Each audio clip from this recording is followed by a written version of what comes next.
Welcome back. Kami ang Kastitos. And ako ang pinaka-slimy sa mga tiyuhin nyo. Uncle Octopus at your service. Isa na namang monumental episode. Mamaya ako na sasabihin kung bakit. Pero bago ang lahat, yung kasama natin dito. Sir, please introduce yourself. Ako po si Ote Troy, ang kabadong tito nyo today. Bakit ka kabado? Siyempre, paano ko di kakabahan? Ito yung first recording na ako yung technician. All around. So, if anything mess up today, guys, pagpasensyahan nyo na first time. I'll do better next time if there's an error, okay? Ano ka ba? Hindi mo kailangan magpasensya kasi kung pag may nasira dyan, di natin i-upload. Tama! No? Kung naririnig nila to, ibig sabihin, tama lahat ng ginawa mo. So, kung na-upload tong episode na to, tama lahat ng ginawa mo. Ang mali ko pala, dati ito ang sasabihin ko pala dapat, Uncle, huwag mo akong tatanggalin kapag pumalpak ako for today's video. Well, again, pag narinig nila to, edi ibig sabihin, perfect yung pagkaka-record mo. So, okay na yan, mag-record tayo. Of course, Uncle, Anyway, perfect yan. Ikaw nagturo sa akin eh. Master po kita. Paano po mga babae? Hindi yan. Master ako sa technical skills. Okay. Technical skills only. Technical skills. Got it, Uncle. So, ganito ang namin today, guys. Mag-uusap kami tungkol sa What If, tapos panoorin nyo yung gameplay ko ng Total War sa... Mapapanood nyo naman yun sa background, tapos makinig din kayo sa pag-uusapan namin. Tapos kung gusto nyo ako laitin, dahil ang bobo kong mag-set ng tao, ganyan, manlait kayo na tama. Basta next week, whether you like it or not, di man kayo mag-subscribe or mag-like, mag-upload pa rin kami. Tama. This week, ang pag-uusapan natin, una, muna yung review ko ng Gundam Seed. Okay, Destiny, yung season 2. Yung remaining season 2. Tapos maya ulit, yung What If. Sakto, What If para sa akin. Diyan, masasamahan kita. Hindi ko ni-rewatch kasi guys ang Gundam Seed. Para sa akin kasi worth sa lahat ng napanood kong anime, Gundam Seed yung isa sa mga masasabi kong one time watching only. If you repeat it, parang medyo okay. Okay. Kasi college ko na siya napanood, may ako. May utak na, kumbaga. Well, may parating kasi na movie siya this January, di ba? Oo. Hindi pa natin alam kung ipapalabas ba dito sa Pinas yun o ipapalabas yun. Maganda ka lang ng mga 1,000, 2,000. Alam mo yung mga gagawin SM yan. Yun, SM yan eh. Ganyan eh, overcharge pag mga special screening ng anime.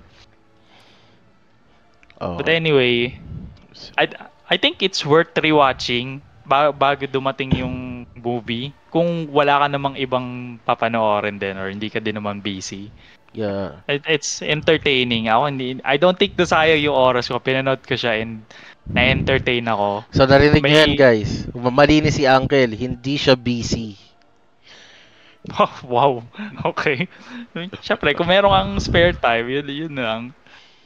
Anyway, ang overall impression ko lang naman, yung siguro first 10 episode, kung gusto mo, i-skip mo kung tinatamad ka. Panoorin nyo yung unang review ko ng Gundam Seed, nandito din naman, Gundam Seed Destiny. Yung first 1/3 ng series, nireview namin doon. Pakinggan nyo na lang yung part na yon. Nakatipid ka na ng oras, halip na 10 episodes pinanood mo, or 18. I think 18 yung 50 episodes yung Gundam Seed Destiny.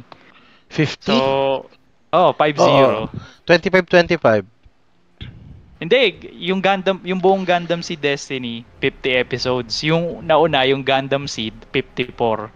So total of 99 episodes siya. 99? Kasi galing yan dun sa panahon ng yung era ng anime na parang lahat ng nangyayari sa manga or kung ano yung pinagbasihan niya, i-televise nila. So, hindi siya parang concise. Ang dami ko palang oras nung pinanood ko yan. Partida, estudyante pa ako, ha? So, din mo din masasabi na ngayon, kahit nagtatrabaho na ako, nung nakalampas ako ng 10 episodes ng season 2, dire-diretso na, hindi ko na matigilan. Kasi engaging din siya eh. Mapapaano ka din eh. Pagkatapos nung isang episode, mapapaano pa isang episode pa nga. Last episode. Yeah. Kasi di mo na napansin. Papasok ka na pala. Oras na lang papasok ka na. Yeah. So, yun, may ganong factor din siya, 'di ba? So, hindi siya pangit, maganda din. Okay. Anyway, Pero anong masasabi mo sa Destiny? sa Gundam Seed, yun nga, mag-set tayo ng parang rating system natin para sa lahat ng future na series na i-review natin. Siguro, So, naisip ko na yan, naisip ko na yung pinakamagandang term sa rating system natin. ano. Ibibigay sa alien o ililigtas sa alien. Sige, Parang pass or ililigtas fail ka to sa lang. alien. Yun ganun lang. Ililigtas ka to sa alien. Di ko to bibigay sa alien. Bakit? Ay, yun nga.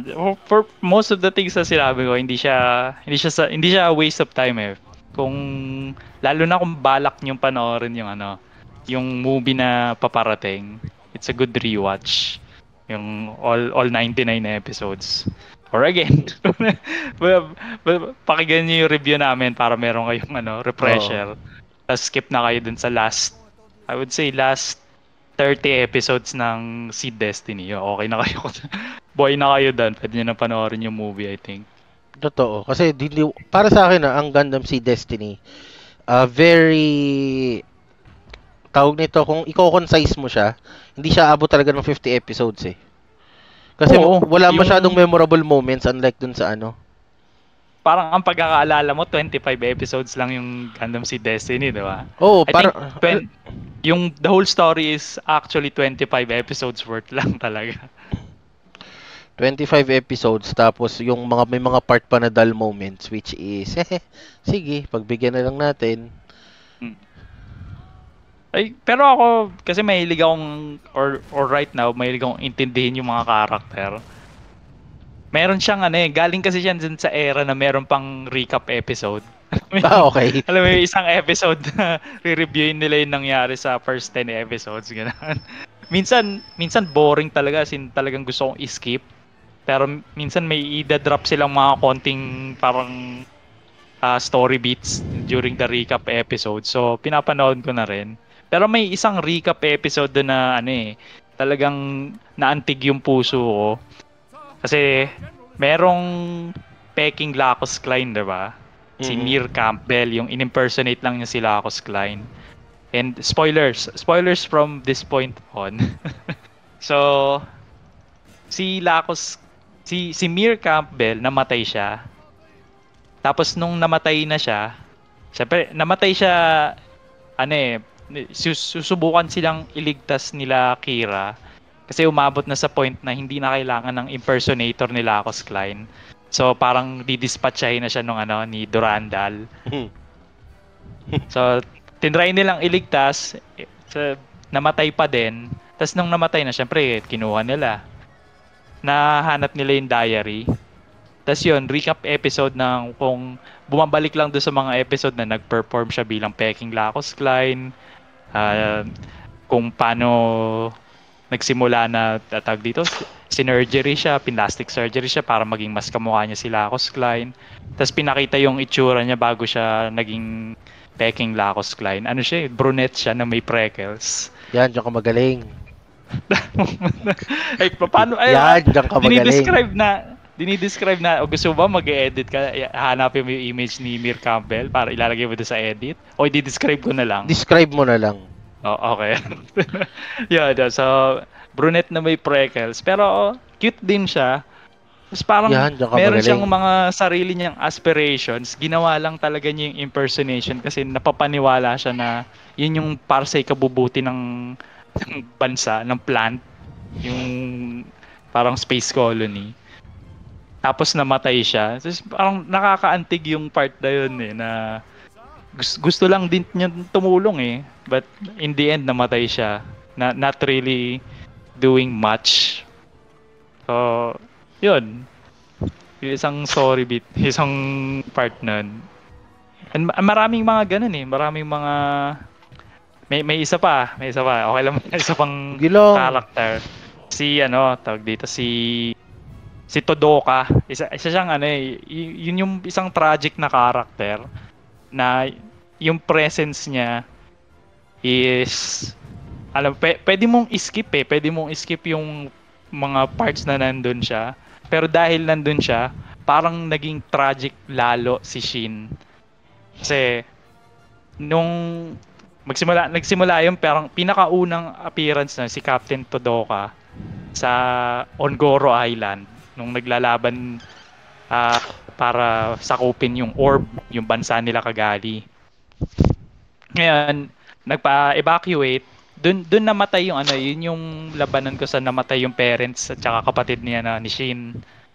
Kaya siya naging si Boy Sigaw, Boy Bitter. Si Emo. Oo. Kaya siya naging Emo.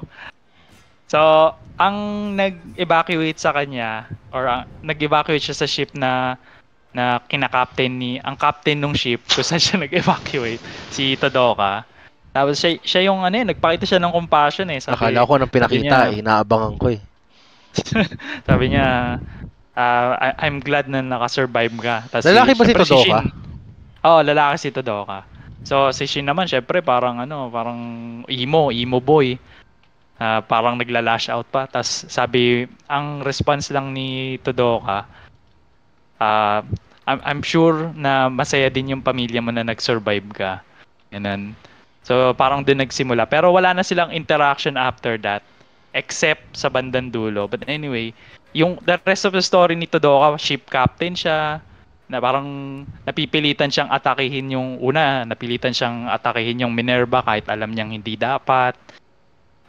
Nandun siya sa final battle ng naval army ng orb kasi nakipagkampihan sila sa Earth Alliance, even though hindi talaga yun yung gusto mangyari ng orb, kasi parang napilitan lang sila, na pressure sila, political pressure lang talaga. Kaya naipit sila sa laban na lugin-lugi sila, so napilitan din siyang parang kumbaga isakripisyo yung ship niya laban sa Minerva ulit, even though alam niyang hindi niya dapat atakihin yung Minerva. Tapos in his last moment, sabi niya, una nagpa-abandon ship siya. Tapos andun din si Yona, yung gustong pakasalan si Kigali. Kasi yun yung parang nagbibigay sa kanila ng mga pangit na orders, mga katangahang orders in battle. So walang magawa si Todoka kasi kailangan niyang sundin, parang chief of state eh. Pero nung pinaka-huling moment na talaga, sabi niya, abandon ship. Tapos inutusan niya yung parang second in command niya, na mukhang honorable din na tao. Kung meron pa kayong kung gusto niyo pa rin ipagtanggol ang orb, sumakay kayo sa Archangel. Kasi nasa paligid lang yung Archangel eh. Takas kayo sa Archangel. Tapos si Archangel na naman, na walang kamalay-malay. Well, actually, as always, napaka-crucial ng Archangel. Mas crucial siya sa Minerva. So, pinatakas niya lahat ng tauhan niya, mga ilang piloto ng ng Murasame, Gundam din ng orb. Tsaka yung mga crew niya. Murasame, okay. Nagtatransform nagiging parang jet, tapos nagiging Gundam din. So, pinatakas niya. Tapos, guess who ang tumapos dun sa ship ni Todoka? Si Shin. Ay, di. Baka si Shin. Exactly. Siya yung pumatay dun sa, parang hiniwa niya ng espada niya yung ano bang tawag dun, yung bridge nung ship. Tapos namatay si Todoka dun sa part na yan. Sorry. Sorry, di siya katulad ni Mura Praga. Wala siyang plot armor. May plot armor siya pero hindi ganun kalakas. Sadly, side character siya. So talagang namatay siya doon. Pero ang doon, walang kaalam-alam si Shin na siyempre in that episode ang pinapakita din, ginawa ni Shin yung mga ginawa niya out of rage. So in his rage, pinatay niya yung isang tao na nagpakita sa kanya ng kabaitan, compassion o kabaitan. So ayun, naantig din ako doon kay Todoka until his last minutes. Maganda sana yung theme ni Gundam Seed ni Gundam Seed Destiny. Kaso para sa akin, poorly executed kasi yung ibang mga ginagawa nila. I would say poorly executed. I would say not really poorly executed para sa akin eh. Alam mo yan, siguro nung panahon na pinanood ko yung Gundam Seed the first time, sobrang impressive niya. Pero I feel like ano siya parang dull siya now kasi ang dami ng modern anime na sobrang mas maganda sa kanya. But I would say in its time, yung una siya lumabas 2008. Hindi, 2002. 2002, 2004. 2002 yung Gundam Seed, 2004 yung Seed Destiny. I think maganda yung Gundam Seed eh. Probably one of its best. But then, hindi siya kasing ganda ng hindi siya kasing ganda ng Cowboy Bebop. Yung hindi mo siya maililigtas sa Alien na parang between Cowboy Bebop and Gundam Seed Destiny, most likely mas ililigtas pa rin ng Cowboy Bebop. Oo naman, syempre. Kasi kung ako pero kung pagdating sa music, tama ka dun sa naging discussion natin during the Tito Anime tier list. Lupin the Third, one of the best tawag nito anime music sa narinig ko. Kasi gawin nating mas systematic kasi parang pag lagi natin ikukumpara sa Cowboy Bebop or sa iba, syempre wala na tayong ililigtas sa Alien. So lagi ang comparison, hindi natin ikukumpara sa iba.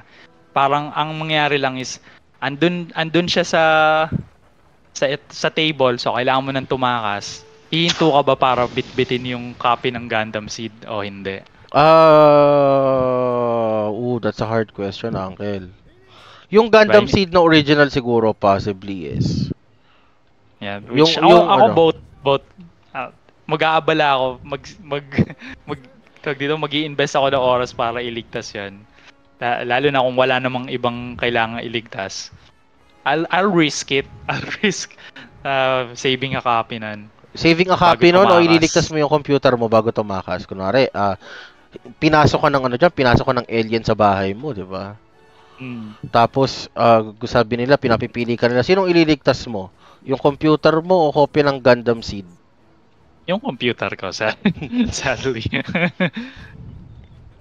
So, hindi siya umabot sa ganang Malamang, kahit ako Mahal na mahal ko yung computer ko. Pakiramdam ko ngayon, nagbagong taon at lahat. Parang dito pa rin ako nakaharap sa computer ko Alam mo yung in a span of days, parang wait lang, anong ginagawa ko nga ba ulit? Ba't ako? Mula nung nabuo ko to, parang medyo... Parang di mo na napansin na kung naka-isang linggo na. Pero naka-isang linggo na yan. Yeah. Naka-isang linggo na, Di nga lang isang linggo, naka-isang linggo siya, pero parang pakiramdam ko, paano ba to? Parang ang tagal ko na siyang gamit. Parang kahapon mo lang siya binuo, ganun ba? Hindi, parang ang tagal ko na siyang gamit. Parang mahal na mahal ko na siya. Umaabot pa. Ganun. Anyway, may isa pa akong parang hindi siya crucial na plot point pero ito tumatak sa akin. Yung may mga ipapakita sila sa iyo na if you're really paying attention, magpe-pay off siya and everything makes sense. Yung isa doon, may kapatid si Luna Maria, nakalimutan ko si Luna Maria yung isang lead na piloto ng Zaku, yung pulang Zaku. Yung tumuhod sa harap niya, Tumuhod sa harap niya. Diyan ka magaling. Kasi yun yung nabanggit natin sa podcast natin. Kaya lang, marami akong pwedeng i-describe. Yung pink ang buhok, yung actually reddish ba yung buhok niya. Anyway, basta si Luna Maria may kapatid siya na may gusto siya kay Atron Zala. Pero na parang natatalbugan siya ng kapatid niya kasi piloto din ng Gundam yung kapatid niya, mas stylish gano'n. So may mga episode early on, parang first 10 episodes pa lang pinakita na pag nandun si Atron Zala, kakausapin siya ni Luna Maria. Pero ipapan yung camera kay dun sa I can't remember yung pangalan. Basta yung kapatid ni Luna Maria na naka twin tails na parang nakatingin lang siya. Na parang siya din gusto niyang kausapin si Atron. Pero naunahan na siya ng kapatid niya.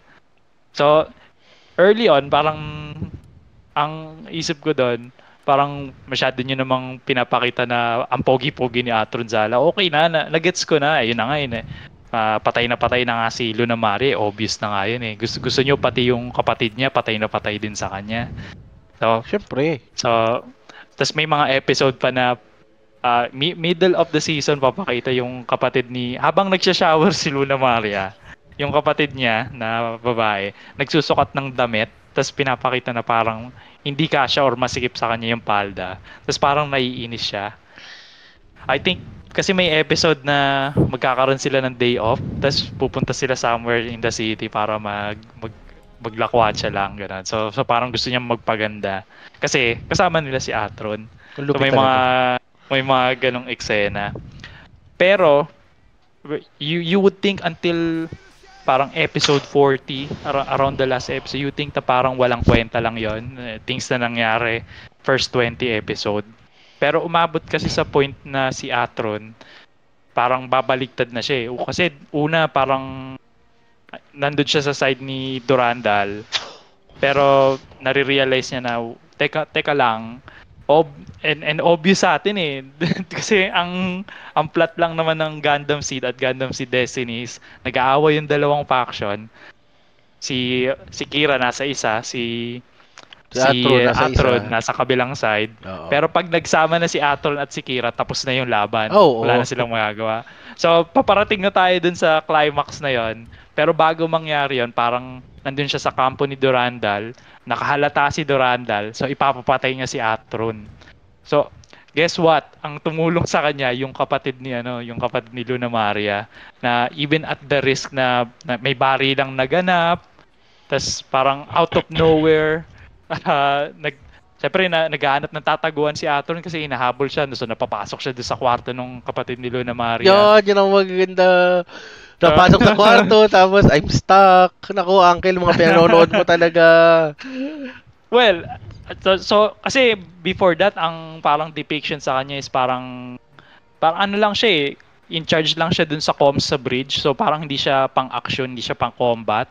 Pero nung moment na yun, parang nakita mong pang-action siya, no? Hindi naman pang-action. Pang-action yung definition mo eh.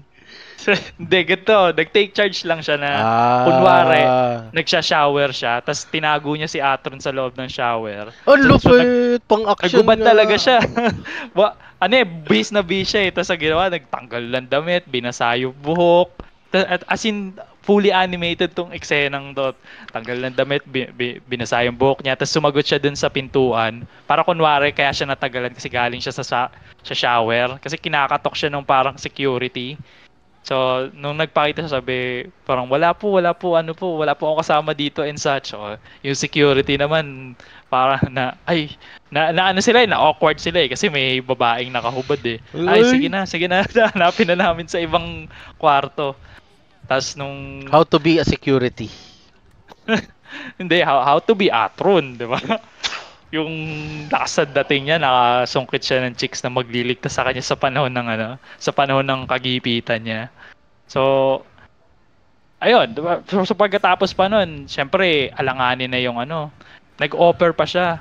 Sige, ihahak ko yung hangar para makapagtakas ka ng Gundam. Syempre si Atron, di naman tanga yan. Pag hinak mo yan, malalaman nila na ikaw yung may kagagawa, tinulungan mo ako. So, sumama ka na sa akin. Syempre, si Atron, pure good guy instincts lang talaga. Kasi, alam niya na talagang malalagay sa alanganin yung babae. Hindi siya parang babaero lang. As in, yun yung yung pagkaka-depict sa kanya. Pero yung chicks, talagang umaasa siyang may score niya si Atron for pero sure. Pero diba, ang type naman talaga ni Atron is si gusto niya maging brother-in-law si Kira. Oo, si Cagali talaga yung as in trip niya the whole time. Syempre nasa plant siya, kalaban ng plant yung orb. Si Cagali yung chief representative ng orb. So hindi talaga sila nagkikita the whole time. So yun, tumakas siya, sumakay siya sa Gundam, sinama niya yung kapatid ni Luna Maria. Nakakandong. Oo, nakakandong dun sa cockpit syempre. Tapos, punta lang sila sa, hinabol sila, tapos, muntik na silang mapatay. Pero nakatakas sila, nakarating sila sa, And guys, that's what we call a plot armor. Well, and Masyado ka nadidistracted sa nagtanggal ng damit tsaka nagkunwaring nagsha-shower Ang point lang doon, since episode 1, meron mga little hints na pinakita na patay siya kay Atron. Bakit? And pagdating doon, Kukontrahin ko yung sinabi mo. Bakit ano? Oo. Bakit parang excited ko pang ikwento ngayon niya kung di ka rin tinablan? Wag ako, magde-deny ka pa? Siyempre, yun yung gustong-gusto nating eksena. Pero gusto ko lang din i-point out na maganda yung pagkaka-deliver nila doon sa part na yun. It made sense. It made sense kung sino tumulong kay Atron in his most desperate moment. Kasi kung wala yung kapatid ni Luna Maria, mahuhuli siya Patay siya talaga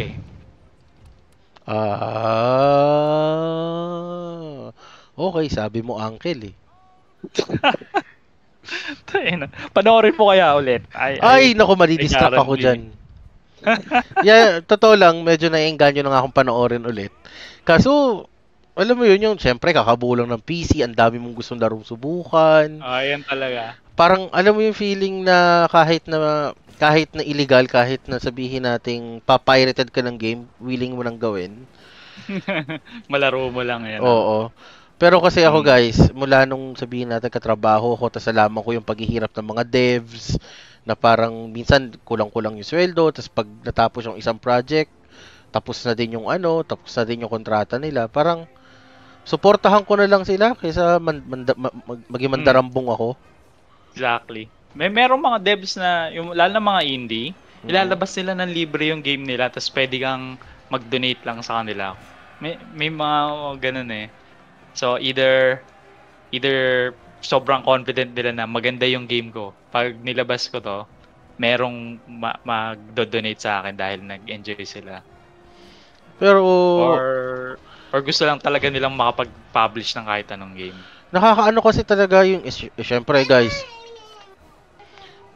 hindi naman ako hypocrite na magsasabing sobrang linis ko sa gaming kahit dati na hindi ako namimirata. No.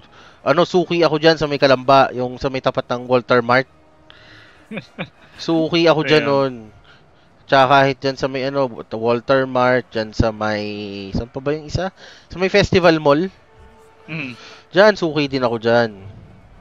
Sin dati talaga kasi talamak yun Talamak yung pirated games Pirated movies, pirated games, mga CD. Tapos nung na-realize ko na may mga company na bigla na lang hindi nagpapasweldo ng tao, may mga company na lang na yung ganon, parang okay. So kasalanan to ng mga pirata. So I won't tolerate it anymore. Tama na, sobra na. Ganon.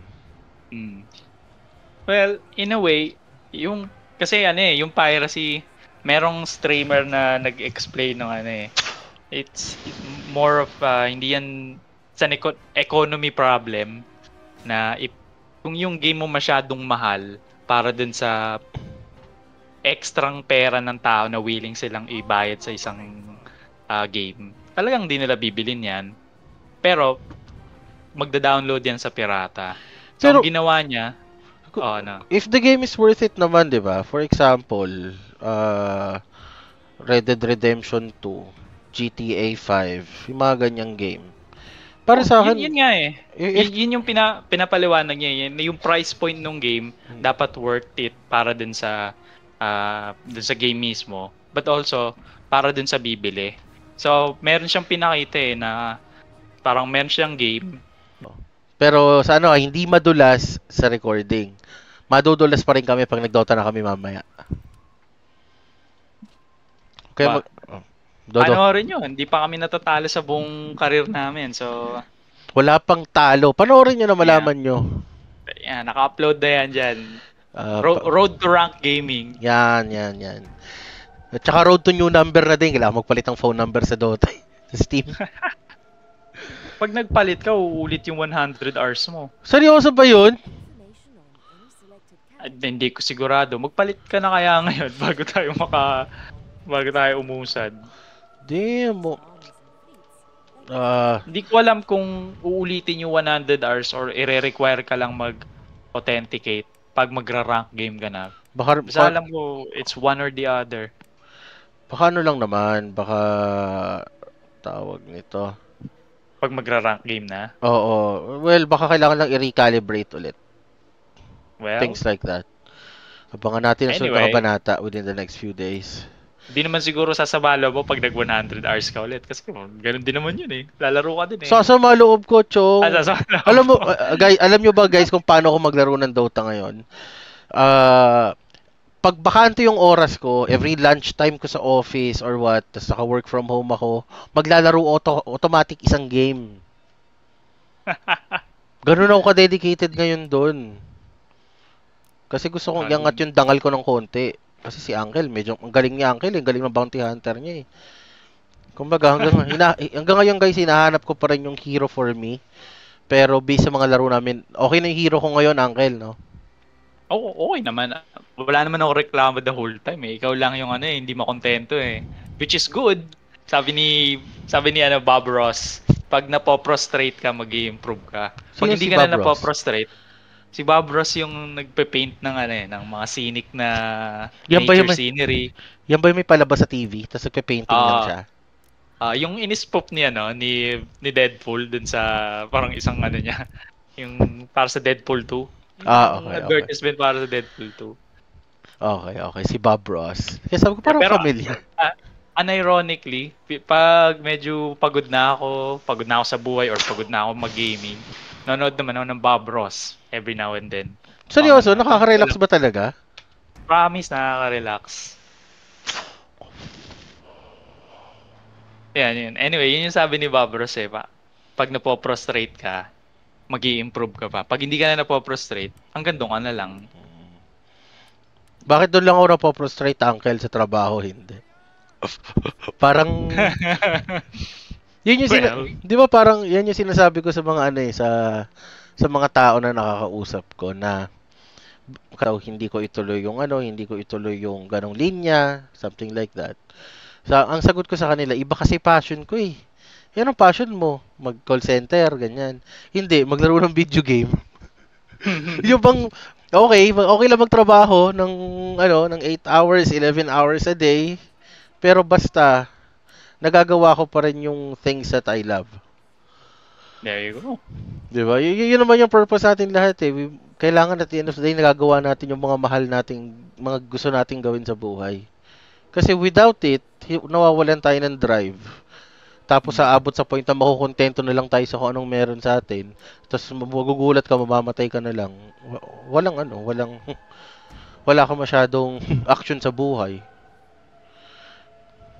Diba, Uncle? Well, tama naman, diba? Kaya nga, follow your passion. Yun ang seryosong tito moment. Tito advice of the day. Balik natin sa Gundam Seed Destiny. Tingnan mo yung passion ni Lacus Klein to promote peace, di ba? Yeah, exactly. Ganun dapat. Willing pa siyang gumawa ng podcast tulad namin dalawa ni Uncle. Season 1 pa yun eh. Oo. Sa Gundam Seed Destiny kasi wala akong masabi na talagang memorable. Na, yung bang memorable na wow, parang bibitbiting ko to, parang I will remember this till the day I die. Wala akong ganun doon eh. Yeah, true. It's quite generic. I enjoyed it, but it's pretty generic. Anyway, may pinadala ako sa'yo sa Discord. Yung 3D model ni 2B. Check. Makikita mo. Wait lang, ipapost ko muna yung nilalaro ko, guys. Baka kasi gumagalaw to kahit naka alt tab. Kasi guys, naka-isang monitor pa lang ako sa ngayon. Pero ngayon ko na-realize na kailangan ko pa lang 2 monitor to manage everything all at once. Everything, everywhere, all at once. Ano ba yan? Pelikula din yun eh, hindi pa. Ay, maganda daw yun eh. Maganda yun, Uncle. Maganda yun. I love it. Then papanoorin ko yun. It's the, Pala ko naman talagang panoorin yun eh. Parang naano lang eh. Nasa sidetrack lang ng hindi nga, Gundam Seed, What If, the games na nilalaro ko. Damn. Akala ko parang papakita mo sa akin yung puwet talaga ni 2B. Yung pala. Hindi, pero yan yung yan yung demonstration eh. Napakita mo. Pagdating doon sa puwet, sobrang high definition. Everywhere else, parang malalaking triangle lang, di ba? Wow. Pero pagdating doon, Yan yung polygons na sinasabi. So, sa buong model niya, yung puwet lang na part, merong 300,000 polygons. And then yun na yung majority ng 3D model niya. Okay, so abangan nyo guys, baka laruin ko yung Nier Automata na yan dahil sa sinabi ni Uncle. Well, Uncle, may copy talaga ako dyan. Free pa nga eh. Free, nakuha ko sa PlayStation Plus subscription ko. See? Good for you. Makikita mo. Ako sa pinapanood ko na lang sa mga screenshot tsaka mga upload sa YouTube. Okay, so bawal tayo magkamali sa laban na to guys. This is my attempt on taking Torino. Sabi na nga ba eh. Well, so Uncle, goods ka na sa Gundam Seed? Oo. Okay. Masaya na ako sa shinare ko. Okay. So let's go to our next topic. Ano ba next topic natin? Yung what if naman. What if, diba? Oh, so anong masasabi mo sa what if? Overall impressions muna. Oo. I think it's satisfying. It's about as good as yung season 1. Hindi ka mabibitin.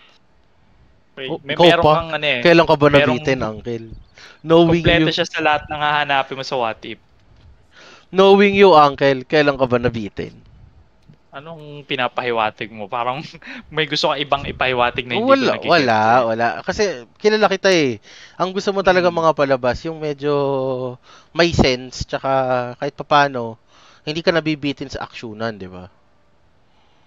Exactly. May action siya, may mystery, may drama. So, I think it's pretty good.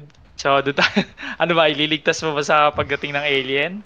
Of course. What if? Kung ako tatanungin nyo, ililigtas ko siya. Isang episode lang talaga di ko ililigtas. Alin? Yung episode ni the native si Kohari. Si Kohari. Si Hiraya Kohari. You know why? Bakit? Yun lang yung episode na talagang boring eh.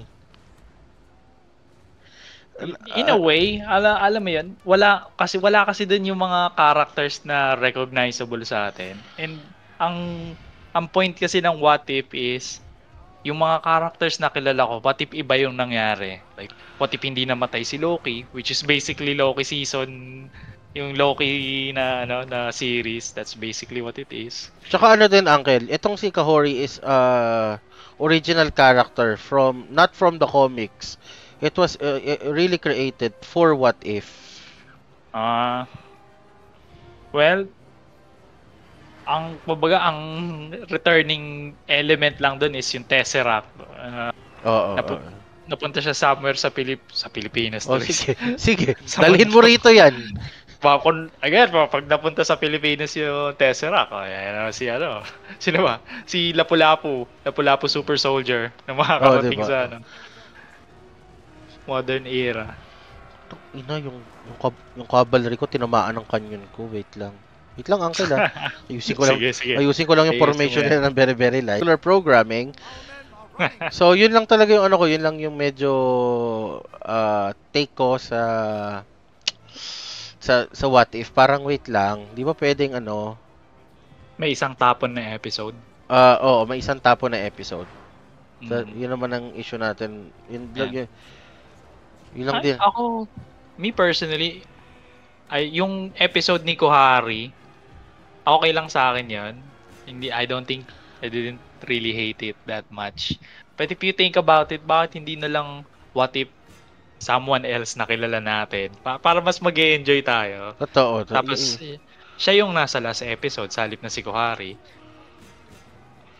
Si Kohari kasi medyo ako sa kanya eh. Parang, problema putang ina ka. Imagine if let everything fall into place. Darating din yung panahon na lalaya ang Amerika. Parang ganon. Siguro gumagawa sila ng bagong superhero na Native American. Kasi dun sa credits nun, merong meron sa special thanks sa parang Native American tribe na nag-contribute daw talaga and such. So parang gumagawa sila ng, alam mo yun, yung the usual shit ng US na inclusivity and diversity. God So damn. para meron din tayong Native American na superhero. But may wala pa ba? Parang wala pa. I mean, bakit hindi si Jonah Hex? Hindi kasi DC si Jonah Hex. Okay, naliligaw ka po ng universe. Mahirap yan, Uncle. Mahirap. Si Lone Ranger. Lone Ranger, ano naman, si Tonto. Si Tonto. Anong universe ba yung Lone Ranger? Its own universe. Yeah, its own, yes. You're correct. Kahit si Disney. Hindi, Disney yun eh. Disney yung Lone Ranger na movie. Pero Uncle, tandaan mo. Johnny Depp. Yung movie na yon is Disney. Pero kasi in totality, itong yung IP. Yung IP is hindi siya pasok sa kahit anong hindi siya pasok sa kahit anong universe eh. Well, baka tinamad lang sila kasi Disney yan eh. Infinite money yung Disney eh. Kung talagang gusto nilang ipasok sa MCU si Lone Ranger, si Tonto, papasok nila yan. And what if si Tonto yon? Di ba na yung character ni Johnny Depp, okay naman yung Lone Ranger para sa akin eh. Medyo find it cool. Nag-bomb yan eh. Nag-bomb yung movie na yun eh. Pero nung pinanood ko siya, ang ganda nun. Maganda siya, tsaka tuwan-tuwa tatay ko, The Man with the Silver Bullet. Yan pala yung mga palabas niya nung araw. Yeah, I guess. Siguro less than yung ine-expect nilang box office. I think hindi naman siya sobrang nag-bomb, pero hindi niya naabot yung goals na sinet ng Disney para sa kanya. Pero ako, nagustuhan ko siya. Totoo ako nung pinanood ko eh. Yung mga parang katangahan ni Tonto. But eventually, siya pa rin yung magwawag.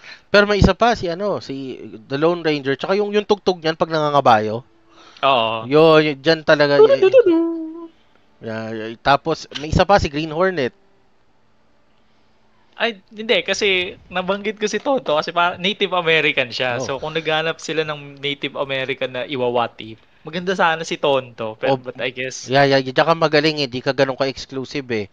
Paalala ko lang sa'yo, ang sidekick ni Green Hornet sino? Sino nga ba? Si Kato. Ano si Kato? Asian Native American son of a bitch. Ba yun? Kasi may Asian na martial artist si Shang-Chi. Si Shang-Chi. Na ilang pelikula na lumipas, nawawala pa rin. Which, yung pa bakit hindi si Shang-Chi? Ba't hindi na si Shang-Chi? Kasi gusto nila Native American. Oo, gusto nila Native American. Kasi kung sabihin nating Asian at, iba kasi talaga ang views ko pagdating sa racism, Uncle eh. Maraming tutulig sa atin eh. I don't want to share it. Hindi ako against sa gumawa sila ng Native American na superhero. I find it interesting. Naisip ko lang talaga sana someone na kilala natin. Kasi iba talaga yung ideals ko pagdating dyan sa mga ganyan-ganyan. Alam mo kung bakit? Bakit? Yeah, ito natutulig sa ina tayo. So, nasa sa akin na to kung i-edit ko ba, ayusin ko or whatnot. Sige. Ganito kasi yan. Yung mga taong masyadong, example, the Black American folks, di ba? If you remember, yung mga yan dati, wala silang right.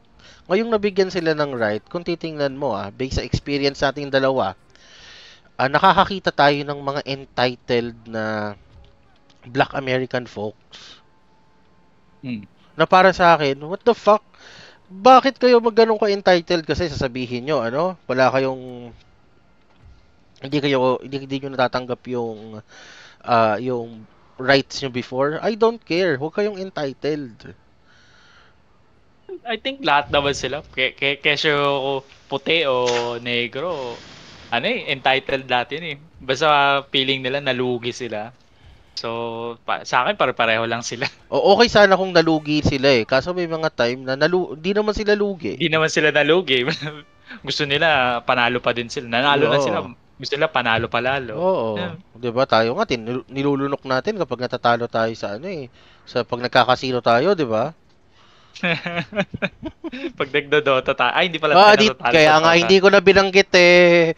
Kaya nga kasino na lang yung binanggit ko eh. Natatalo sa larangan ng pag-ibig. Yan. Yan. 'Di ba? Masyado kasi nagiging entitled yung mga yan kaya dapat kinokontrol na din sila. Ay, nako. So pasensya na po sa mga nagba-Black Lives Matter diyan, pero OA na po kayo. But again, pag merong pag gusto tumulig sa, ito comment, basta wag na magme-message, wala nang mag-email sa amin ha. Oo. Pwedeng mag-comment na, comment lang. Okay na 'yun. Comment lang. Pag nabasa namin tapos nakita namin na maganda yung pagkaka-hate comment, pwede natin i-feature dito. Oo. Minsan nakakatawa din basahin yung yung sobrang gigil na gigil. Oh. Every now and then pag nakaipon tayo, feature natin dito. Yes, tsaka tumatanggap naman kami ni Uncle kung kaya ipaliwanag yung eksena nyo ng ayos, na parang okay, mali talaga kami. Tumatanggap kami ng pagkatalo. Wag lang kayo magpapakita sa aming buhay. Talo man kami sa trash talk, babasagin namin mukha nyo, mga hayop kayo. Anyway, okay na ba tayo sa Black Lives Matter? Okay na. Let's move on a bit sa punta na talaga tayo sa topic on hand. Ano namang, syempre, parang, low point yung, para sa'yo, low point yung episode ni Kohari. Sa akin, ang low point yung yung final episode. Kasi, alam mo yung hinahanap ko yung magsasama-sama silang lahat ng na-feature. Kagaya nung unang season. And, kung hindi man silang lahat magsama-sama, iniisip ko, nasan si Good Guy Hela nung last episode? I was thinking yun si Good Guy Hela siguro isa sa mga makikita natin sa last episode, pero wala Wala siyang wala siyang appearance. Oo. And ito pa yung nakakalito doon kasi 'di ba doon sa episode ni Hela, What If Hela something, 'di ba nagkaroon siya ng puting armor? Oo. Pero doon sa huling episode, yung nakita nating Hela, itim yung armor. So ibang Hela ba 'yon? So most likely, Uncle, have you watched a sneak peek ng episode ba to? Isang episode ng What If? Yung pinakabago? Oo. Galing sa season 3? Oo. Ang napanood ko yung si Bucky tsaka si Red Guardian. Oh, so, yes, yun. Kutob ko, doon lalabas yung mga yan. Si Good Guy Hela? Oo. Sa bagay. Si Gamora from season 1, ngayon lang pinakita yung totoong storya niya kung paano yung origin ng Gamora na yun. Kasi may istorya naman talaga yan, Uncle. Kasama dapat talaga si Tony Stark sa tawag nito sa Season 1? Season 1. Yung istorya na pinanood natin, kasama dapat si Stark dyan.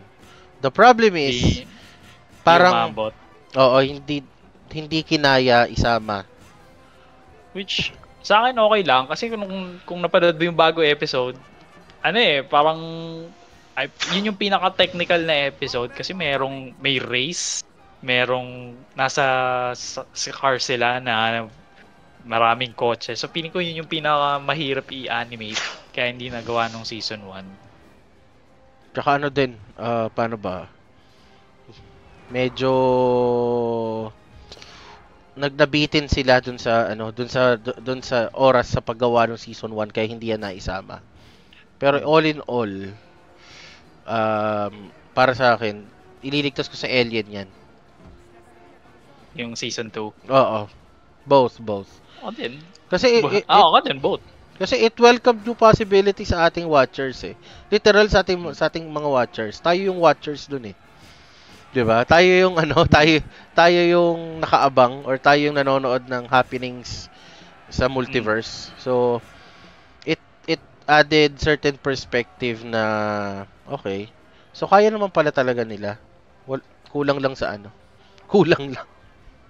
Kumbaga parang kung ganito lang yung naging desisyon sana nung isa, ang gusto kong gawin nila ng What If is Infinity War. What if nakapagpigil si Peter Quill? Well, diba? Tapos na kagad dun sa part na yun. Pero, anong repercussions on, Uncle? Pero 'di ba lahat ng bagay, ang sabi nga lahat ng decision may repercussion. So anong repercussion nun? So walang endgame, hindi sila babalik sa nakaraan, hindi mamamatay si Gamora. Oh. Ay, hindi, patay na pala si Gamora at that point. Patay na pala si Gamora, so patay pa rin si Gamora. Anong possible repercussions sa atin kung gano'n? Hindi mamamatay si Tony Stark? Yeah. Yeah, hindi mamamatay si Tony Stark. Hindi niya kailangan mag-snap eh. Oo. Tanging nag-snap lang naman dun eh, yung init ng ulo ko, nung iniluha ko pala. Nung namatay si Stark, iba luha ko nun, chong. Sabi ko, putang ina, wag. Putang ina, wag. Wag mong kakalabitin ang gatilyo. Eh, kinalabit. Tapos pagkalabit, wala na akong nakita, pre. Namumula na lahat ng nakikita ko. Parang si Tony Stark yung ano eh. Talagang yung idol natin eh. From day one ng MCU. Hindi siya ano eh. Maganda kasi yung pagkakagawa sa kanya. Maganda yung pagkaka-build. Maganda. Oo, yung build kay Stark. Hindi, ano eh, tag dito, it's perfect recipe ng lahat ng bagay, tumama eh. Yung build-up, yung casting, yung timing niya ng pagdating, right before, alam mo yun, it was the rise of, I think, comic book movies. 2008 nung nilabas yung 2008 nung nilabas yung Iron Man eh. So, kung hindi Iron Man that time, may iba siguro talagang lalabas at lalaki din eh. Who knows kung magiging kasi laki ng MCU. Pero kung wala yung Iron Man nung 2008, ito pa yung what if eh, no? Merong ibang lalaki ng ng magiging big time talaga eh. Possible DC Ken. DC. O nga no, yung Batman versus Superman. Oo, imagine if nag-flop yung Iron Man and then walang big pressure na ilabas kagad yung Batman versus Superman or maging kagaya sila ng MCU and may chance sila na kumbaga walang pressure from executives kasi alam nila na komportable sila nung ginawa nila yung pelikula. DC siguro yung DC yung MCU ngayon. Totoo. Damn, yun yung what if natin. Yun yung what if natin. Kasi totoo lang, walang Iron Man noong 2008. Kahit hindi na lang walang Iron Man kahit hindi na lang nangialam si Warner Brothers nung sa paggawa ng Batman v Superman. Kumbaga, kasi ang laki ng potential nung palabas na yun, Uncle. Napakalaki ng potential nun. Well, ito para sumama lalo loob mo. I'm gonna tell you, basta't may Iron Man, hindi gaganda yung Warner Brothers, yung pelikula ng Batman vs Superman. Kasi hindi makakapigil yung executives. Manggigigil yan. So, sadly, hindi na natin makikita yun eh. Nasa alternate universe talaga yung... Sa universe kung saan nag-flop yung Iron Man 8, nandun yung magandang DCEU and hindi natin makikita dito yan. Kasi, totoo lang, nabasa ko yung source material nila for Batman v Superman, which is The Dark Knight Rises eh. Yun yung source material nila doon. Hindi man nila inadapt directly na parang wait lang, adapt natin to ganito. Hindi man ganoon. Pero ramdam mo yung kumbaga parang ang laki ng potential nun. Exactly. I love yung comic nun, yung The Dark Knight Rises. Gusto yung may naglaban din si Batman at Superman dyan. Tapos ando na sa point nung mundo na parang matanda na si Batman. Yes. Si Green Arrow, putol ang braso. Niyang kamay. Yes. Okay, I've seen the movie. Napanood yung movie niyan. Yung animated na movie. Okay. Almost the same din naman yon, Uncle. Almost the same. Pero uulitin ko lang yung campaign natin. Yung campaign ko at medyo I've been so reckless. Attack lang ako ng attack without thinking. So, okay. Let's start from the very beginning. Paano ba yan? Nabasa ko yung source material before. Sabihin natin before ko mapanood yung animated version. Nabasa ko yung source material. Maganda siya. Yeah. Tapos, ang pumangit lang talaga yung nagka-DK2 na, Dark Knight Returns 2, yung nagka-part 2 na, Doon lang talaga Sa medyo comics. oo, sa comics. Doon lang Ah, nagkatalo-talo. Pero kung tatanungin mo na ano, yung all in all ng comics mismo. Yeah, it was mm. good. It was regarded ano yan, pop culture regarded as a treasure yan. Well written, Ah, the animations were perfect or the drawings were perfect. well Ganon. deserved. Well deserved. Maganda talaga yung mismo story niya kaya hindi hindi hindi, hindi mo talaga siya dapat palampasin kung comic book fan ka. Kaya nga nung sinabi nila na isa yun sa magiging ano nila, parang source material for the game, for the Batman versus Superman. for BVS, sabi ko, not bad. I will like it. Yeah. Sadly, hindi sila nakapag-deliver. Kinain na sila nung yung yung momentum nung hype. Sobrang taas na ng expectation. But again, ang mas malaki talagang factor na sumira doon is yung Kailangan makahabol tayo. Ah, yung success ng MCU. yung idea na kailangan makahabol tayo. Well, I mean technically hindi yung success ng MCU, yung greed ng executive. Sila talaga dapat yung ano eh. Sila talaga dapat yung i-purge. So, what if hindi pinanganak yung mga taong 'yon? Pero hindi eh. Talagang hindi hindi natin makukuha na sa isang universe parehong may magandang MCU at DCEU. Kasi pag tinanggal mo yung executive, may papalit lang na iba din eh, na greedy Oh, din. parang sa ano, parang yung sa Yeah. tawag nito. Parang yung sinasabi sa Gundam Seed, 'di ba? Na cut one There head. will always be Oo. yan din.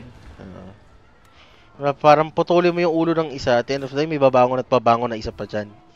Mm. Na Or medyo, para ding ano, isa pang ano, parang ano tawag dito, yung fixed moment, yung kamatayan ni ano ni nung jowa ni Doctor Strange ni Strange Supreme na kahit anong gawin niya, kahit ilang beses siya bubalik-balik, namamatay pa rin si Christine.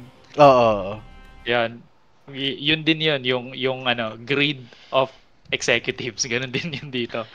Na hanggat successful yung MCU, hindi magiging successful yung DCU in the same universe. So, kaya para sa akin, okay, sige. Pagbigyan na lang muna natin. Pero, with the downfall of MCU right now, ito na yung ano nila eh. Ito ang 1944 ng MCU eh. Ito ang downfall ng MCU ngayon, yung nangyayari sa kanila, na Yeah. wala silang maayos na direksyon, 'di ba? With Ah. what if, kaya lang tayo bigyan ng thesis on what to come, Mm.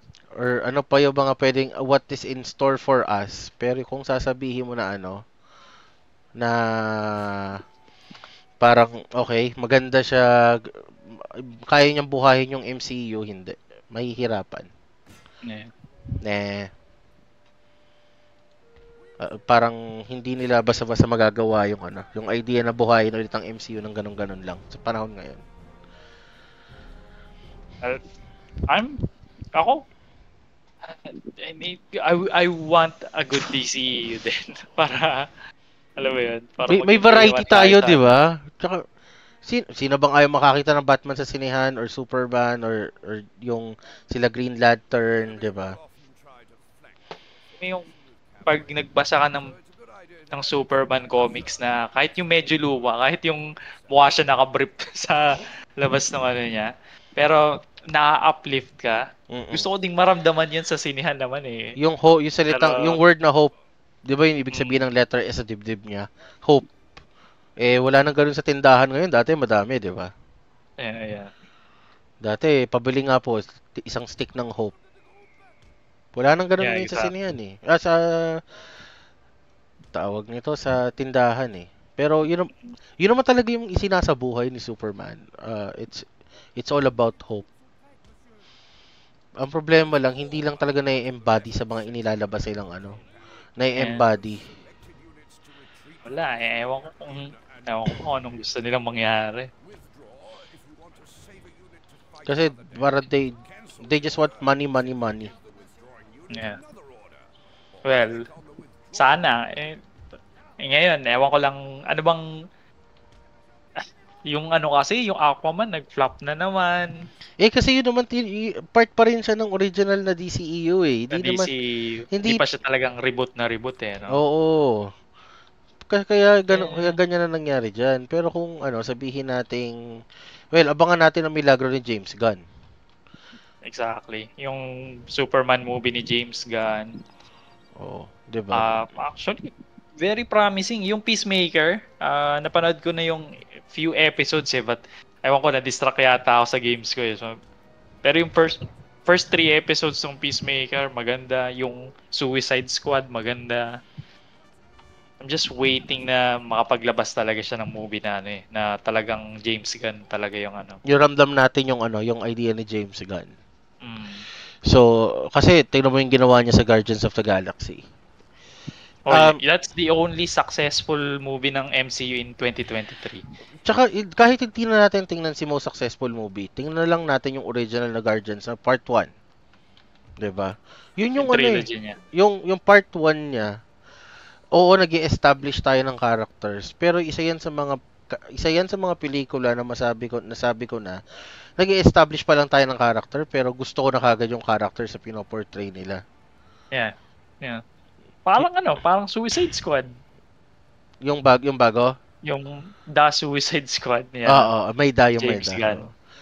Maganda yun, kaso parang hindi pa niya na-unleash yung full potential ni James Gunn doon sa pelikulang yun. Alam ko may ibubuga pa si James Gunn doon sa ang tawag nito, doon sa pelikulang yun. Mm.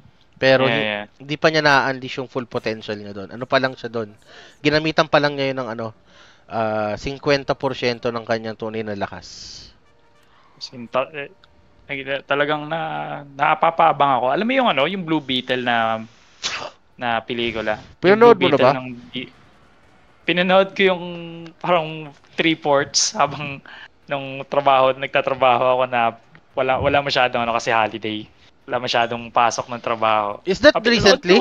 Was that recently? Recently. Yeah, pinanood ko habang habang nag-aabang lang ako ng trabaho. And hindi ko natapos kasi medyo nagkaroon ng konting trabaho, so pinost ko lang muna. Pero ito yung Pero maganda, di ba? Sa isip ko, ay hindi ko dapat 'to panoorin ng hindi ako fully focused kasi maganda siya. Mm-mm. So I think maganda talaga eh. Sana lang mag-carry over yung si Blue Beetle.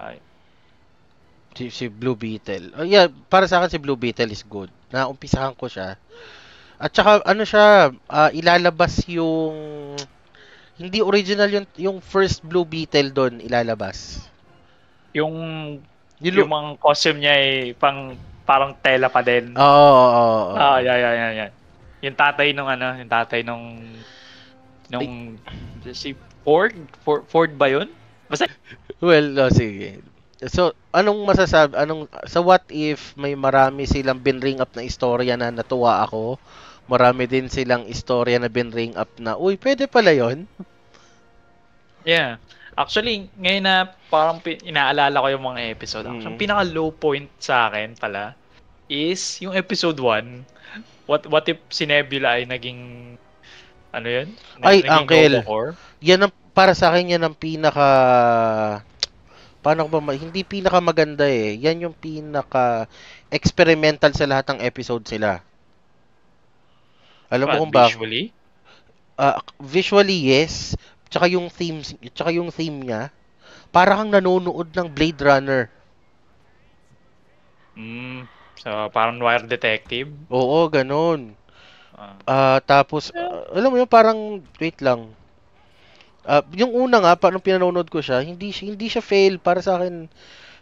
I'm on the edge of my seat kasi bawat puntahan ni Nebulang lugar, parang may something na yung pang aabangan mo. Tsaka kasi yung maganda sa mga ganyang neo-noir na storya tulad ng Blade Runner. Mahirap siyang i-predict. Kaya ngayon ang Blade Runner is still regarded as alam ko Ridley Scott yan eh. Pero ang Blade Runner pinilit ko lang talagang tapusin yan kasi nagkaroon ng part 2. Kasi yung pagka dark niya, hindi ganun ka-appeal para sa akin. Yung appeal niya is hindi ganun ka Pero para sa akin yung 1 yung pinaka-experimental na I would say it was a success. Siguro sa akin kasi parang ang weak ng plot niya na sa halip na may magligtas sa kanila laban kay Ronan, meron silang planetary shield. Nasaan yung planetary shield na yun nung nandun tayo sa Bakit wala yun dun sa Guardians of the Galaxy movie? Ano ka ba, pre? Di pa nila naiisip yan during that time. Yun nga. Tapos, parang resolution nila laban kay Ronan na supposedly, in that universe, si Ronan tinalo niya si Thanos.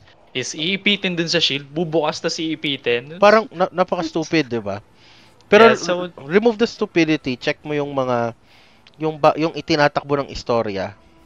Para sa akin, yung itinatakbo pala nung doon lang ako ideas. Parang kumbaga doon lang ako na off board. The whole time on board din ako eh. I guess doon sa that one point na ganun parang fine, I guess I'll let it be. Yun lang. Episode 1, episode 2. Gana yung siya, 'di ba? Yung kay Stark na. Yung kay Happy Hogan. Yung kay Happy naman, 2 Christmas eh. Hindi ko rin yung kay Happy, sakto lang for me. Ay, yung episode 2 ba si yung nasa Sakaar? Hindi ko natanda. Alam mo naman ako. Ang episode 2 si Peter Quill, bumalik kagad siya sa Earth. Okay. Nung bata pa siya, oo. Okay. I like that too. That one's interesting. What if bumalik na maaga si ano ba yung title doon? Parang what if may Avengers ng 70s or that. So, yun that's interesting, yung ibang Avengers. But it's mainly what if si Peter Quill bumalik siya ng mas maaga. I guess baka din hindi ganun kaganda yung episode na yon, pero may bias ako kasi si Peter Quill yun, di ba? Hindi, maganda siya. Masyadong endeared tayo kay Peter Quill. Oo, endeared. Tsaka maganda rin kasi yung episode na yun. Yun talaga yung para sa akin, yun yung definition of a what if. Yeah, what if ibang-iba yung nangyayari. Oo. Kasi alam naman natin na parang nalaman lang ni Yondu na tinatarantado niya yung mga bata, di ba? Ni Ego. Kaya parang nagbago yung heart niya. Paano kung talagang cold-blooded killer or cold-hearted itong si Yondu? Siguro yung essence ng what if nandun sa episode na yun na it's different but familiar. Kasi what if bata pa si Peter Quill, bumalik siya. Pero yung resolution ng buong story still comes down sa nangyari sa episode dun sa part 2 ng Guardians of the Galaxy na nalaman ni Peter Quill na pinatay ni Ego yung nanay niya, and dun siya nag-snap, dun siya finally napaaga lang yung snap, no? Kasi maaga yung nalaman eh. Tapos ang ending parang good ending pa rin naman. Yeah. Favorite moment ko dito yung tawag dito, yung babarilin ni Bucky. Yes. si Peter Quill. Tapos in-intercept ni Stark. Ni Stark, yung tatay ni Stark. It's great na magkaroon ng moment yung tatay ni Stark, no? Oo. Kasi isa din siya sa mga interesting na character. Interesting yung sinasabi ko eh. It should be characters na familiar sa atin, just doing something else na hindi natin nakita sa mainline.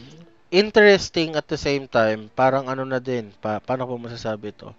Kasi alam natin na wala masyadong papel hindi siya nabigyan ng masyadong papel sa Si MCU talaga, si tatay na Stark si Howard, si Howie. Hindi siya nabigyan ng matinong papel eh. Kaya doon ako naiinis, parang ang ganda-ganda ng marami tayong pwedeng magawa sa tatay ni Stark. Na kahit na after the tawag nito.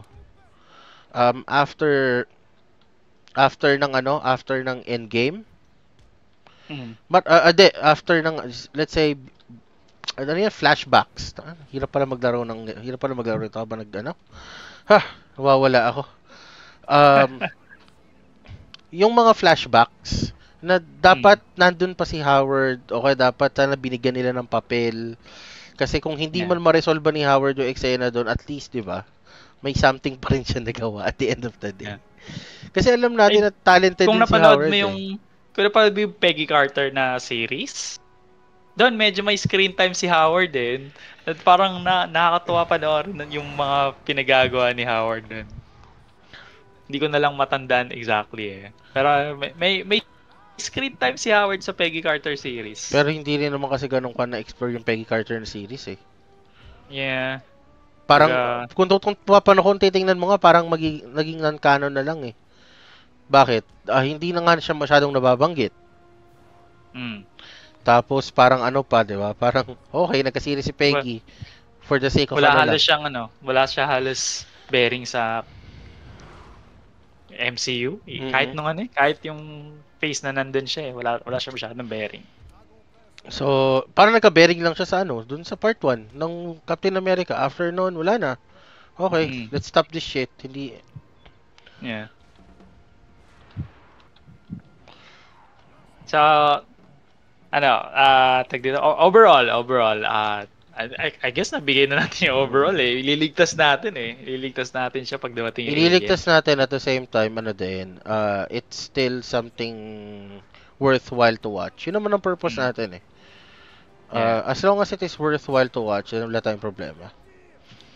Yan. Hindi din naman siya natin masasabi na trash. Bakit? Kasi ano rin naman eh. 'Di ba may mga memorable moments din naman, 'di ba? Kahit yung mga part na sinasabi natin low point. Oo. Hindi ko i-skip yun. Kung i-rewatch ko to, hindi ko i-skip yung kahit anong episode eh. Each one, talagang enjoy eh. Ito na lang. Tag dito? Theories. Anong palagay mong makikita natin in the future? Furies, lalabas si Peggy sa sa future ng MCU. Sa live action? Live action. I would hope so. Pero lalabas siya in a way na hindi yung katulad ng ginawa lang sa kanya sa na binaboy lang siya sa Captain America. Multiverse of Madness. Oo, para sa akin binaboy siya doon. Yeah, dapat magkaroon ng appearance yung Peggy Carter na Captain America. If anything, dapat Peggy Carter Captain America sa halip na sa halip na yung current na wala naman, I'm not against si Anthony Mackie, yung Captain America na may pakpak. Pero mas gusto ko yung Peggy Carter na Captain America. Akin British naman, na accent. Yeah. Ang akin naman, okay si Anthony Mackie kasi siya para sa akin okay yung naging performance niya as a wingman of Captain America sa tawag nito sa iba't ibang sequels natin and sa universe. Ang negative side ko lang diyan, hindi mo natin kailangan laging haluan ng Black Lives Matter ang isang pelikula. Hindi naman natin pwede laging may social commentary dapat tayo. Okay. Hindi, ito na lang kasi pag parehas lang yan may social commentary na kung si Anthony Mackie, kung Falcon Captain America, okay, Black Lives Matter. Pero pag Peggy Carter naman, women empowerment. So meron din meron din siyang parang mas gusto ko social makita commentary. Yung women empowerment. Alam mo kung bakit? Kasi yun naman yung mas kailangan natin ng women empowerment kaysa Black Lives Matter sa panahon ngayon. You know why? Kasi, why? Hanggang ngayon kasi totoo pa rin yung napanood natin kay Barbie. Hindi ko napanood yung Barbie, aling part. You should. Yung part na sa Barbie na na parang everything is still run by men. Okay. Yun yung yun yung pinaka kay Barbie eh. Parang okay. Yeah, I know everything tama. Magbigay ka ng babaeng presidente ng Amerika. Wala pa, 'di ba? Wala pa. Wala pa. Tayo nakadalawa na, pero 2 out of how many? Dalawa ba? Sino pa bot kay Makapagal? Si Cory. Naging presidente ba si Cory Aquino? Ang taong ka pinanganak? 19? Sorry, di ko na matatandaan yan. Ano yun taong ka pinanganak? 19? 88. Oh, siya presidente ng pinanganak ka. Nung pinanganak ba ako? Mama, kakalabas ko lang sa Pepe ng nanay ko. Language! Ikaw pag i-editing ko, language. Okay na yan. Ano yun, past 1 hour na eh. Hindi na nakikita ng mga bot yan. Diba, paglabas ko sa nanay, kasi, sino pong presidente? Ganun ba naman? Siyempre, hindi. Naging presidente siya from 1986 to 1992. Panigurado, may utak ka na nun. Na alam mo na yung mga nangyayari sa paligid mo. Baka nga man dito, basta ang lore dito, tinubuan lang ako ng utak, 20 years old na ako. So, until 20 ako, wala akong natatandaan. Tapos, lahat ng alam ko is only from a few days ago. So, wala din ako natatandaan from too far in the past. So, yun lang. Yun na yung capacity ng utak ko. 1986 to 1988 ka, di ba?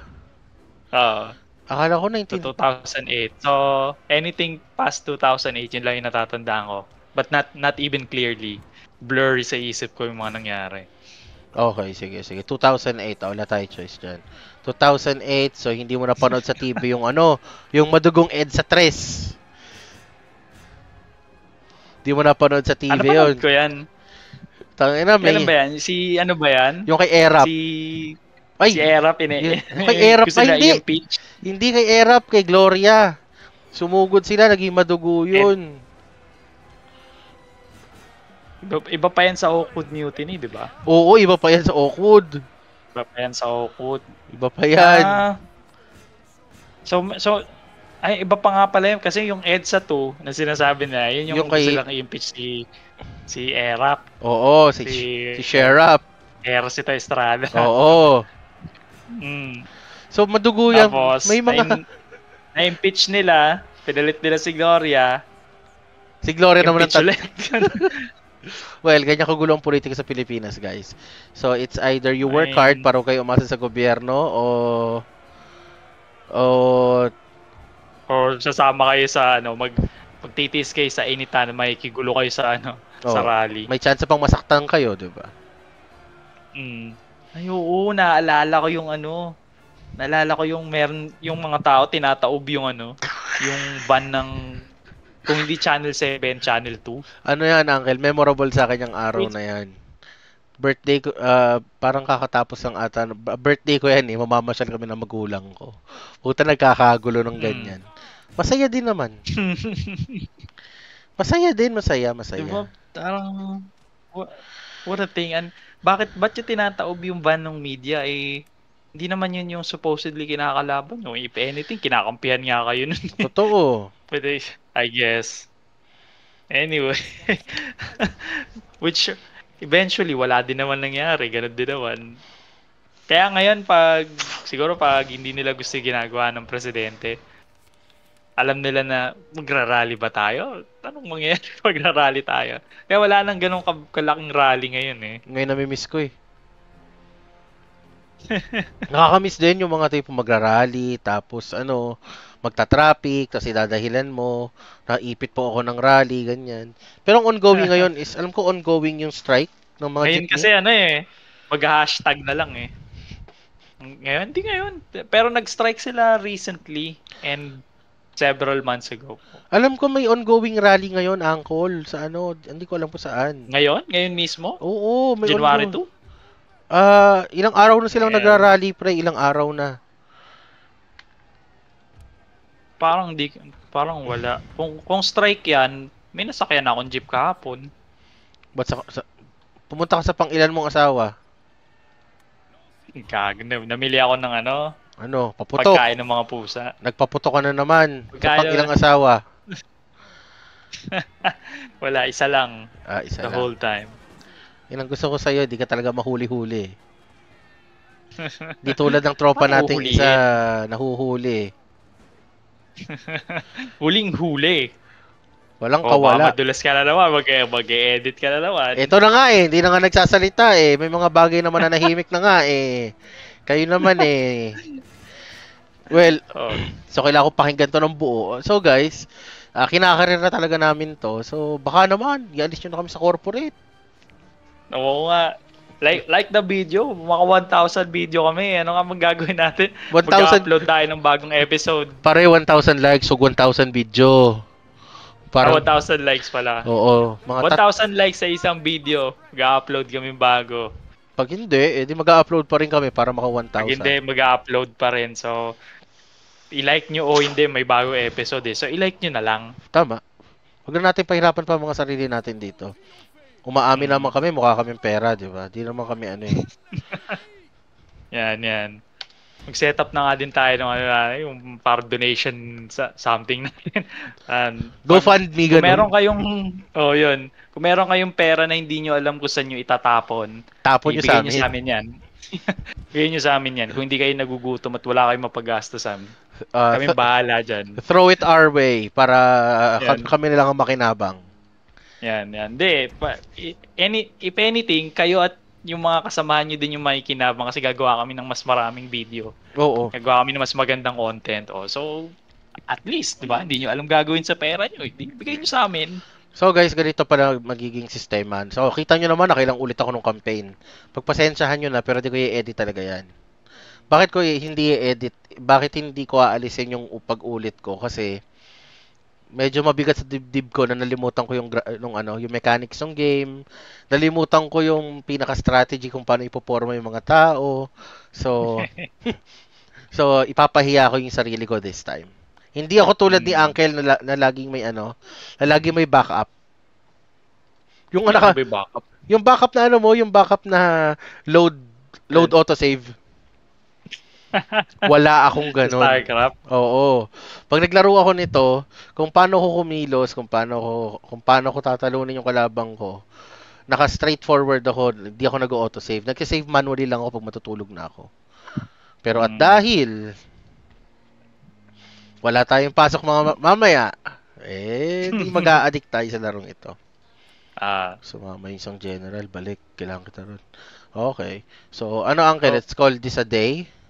Let's call it an episode. Okay na ako, nakwento ko na lahat ng gusto ko ikwento. Ako din, pinakita ko na kung paano ako maging tanga sa larong ito. So guys, makikita nyo, isa-save ko yan Isa-save ko yan.